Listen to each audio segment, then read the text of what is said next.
Good evening there, everybody. What is happening? Hopefully, you all are having a wonderful day today. So, I thought that I'll get this out of the way real quick. There's going to be a fight this weekend on May 29th, I believe, on the Zone. I've been hearing about this fight for quite a while. A fight between Devin Haney and Jorge Linares. And there's a couple of 135-pound fights, or fights that, kind of are around those 135-pound contenders there. Very talented division when it comes down to it.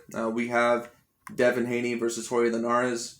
We have Vasyl Lomachenko, I believe, versus Nakatani, I believe is his name. We have Teofimo Lopez versus George Kambosos Jr. And we also have Gervonta Tank Davis versus Mario Barrios. I did a video the other day where I talked about Gervonta Tank Davis versus Mario Barrios and actually a Canelo Alvarez video that I was trying to do. And I said that to me was not an A-grade fight, but that to me, out of all these fights, is actually probably the most entertaining matchup out of all of them. I will admit, because the Gervonta Tank Davis and the Mario Barrios fight, I don't think that that's a bad fight. I just don't necessarily think that it's a grade fight when it comes down to it. But none of these other fights that I recently see are either, and that includes this Devin Haney versus Jorge Linares matchup. Now, a certain amount of the LDBC and new media, they've they've been really trying to hype this matchup when it comes down to it. This is, and a certain amount of people may not like me saying this. This is not really an A-grade fight. It's not that Jorge Linares is not a tough fighter, but and this would have been a different fight had this been, I think, about 3-4 years ago, when Jorge Linares was, at the top of the lightweight division and looked at as the Ring Magazine champion.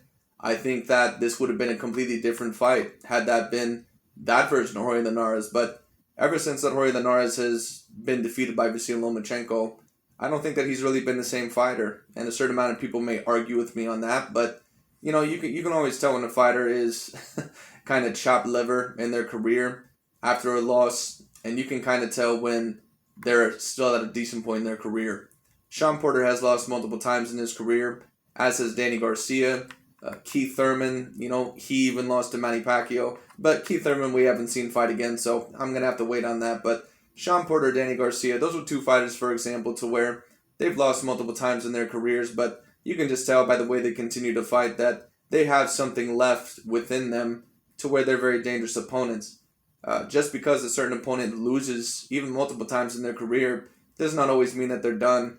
But when you take a look at, say, like a Kell Brook, when you take a look at a Kell Brook, like when he fought Terrence Crawford, or an Amir Khan when he fought Terrence Crawford, that's an example of two done fighters when it came down to it. Two fighters that pretty much were chopped liver, or at least Kell Brook was when it came down to it.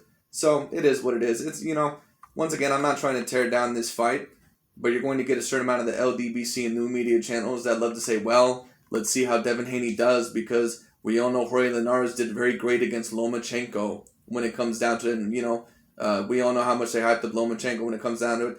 And that's understandable to a degree. I get it. But Jorge Linares is not the same fighter. He is not the same fighter that he was when he fought Lomachenko. And if you don't believe me, go ahead and check out his record when it comes down to it. Go ahead and check out his most recent fights. The man has not looked impressive ever since the Lomachenko loss. That was the last hurrah. And he's been pretty much done ever since then. He actually got knocked out by a no-name Mexican fighter not too long ago, just a couple of fights ago, when it came down to it. So Jorge Linares is not at a very good point in his career right now. And on top of that, he's about 35 years old.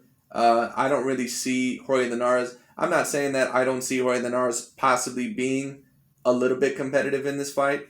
I see Jorge Linares more than likely being competitive within the first 4 rounds.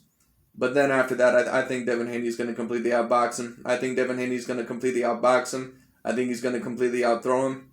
I think that it's very possible that he may even stop Jorge Linares when it comes down to it. Now, I wouldn't be surprised if Devin Haney, if he took Jorge Linares to the decision. To be honest with you, I really wouldn't be surprised if he stopped him early. I just predict Devin Haney winning in this fight. I don't see how Jorge Linares is going to be very competitive in this fight. Maybe he'll give him a couple of tough rounds. But besides that, I don't see Jorge Linares really being a live dog in this fight. There's a certain amount of people saying, well, that's not fair. He comes to win every single fight, and, he's somewhat competitive. Jorge Linares comes to win every single fight, but when it comes down to it, like I said, this is not really the same Jorge Linares that that Lomachenko fought, or that was at the top of the Ring magazine when it came down to it. Okay, so I just don't see this as the same fighter when it comes down to it, but it is what it is. We'll end up seeing what happens. Best of luck for both gentlemen. Hopefully, after this fight, because I do believe that Devin Haney will get past this fight. Hopefully, Devin Haney and Teofimo Lopez, they can have a match. I would like to see that match. And then whoever wins that match, if they unify 135, whoever were to unify 135, maybe they could get a fight against Josh Taylor.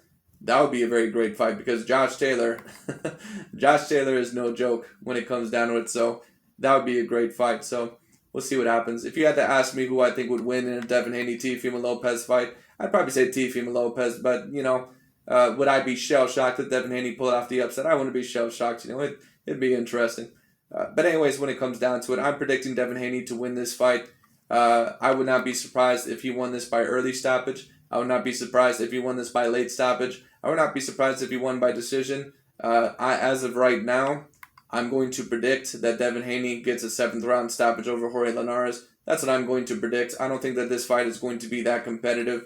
I'm not saying Devin Haney may not have his troubles here and there, but this is really, and once again, I'm not trying to tear down this fight, but I don't really see this as an A-grade fight. Jorge Linares, I think he's pretty much done in his career. He's looked done ever since he lost to Lomachenko, and you can go ahead and take a look at his last few fights for yourself. We'll see what happens, but I got Devin Haney. I think he's going to completely outbox him. I think he's going to completely outmuscle him, outthrow him. I just think that Devin Haney, I just think overall that he's going to beat up Jorge Linares. That's personally what I believe, but we'll see what happens. Anyways, that's really about it for this fight. Let me know what you guys think. I got Devin Haney by stoppage. We'll see what happens. Anyways, that's really about it. Thank you all so much for watching. I'll talk to you all later.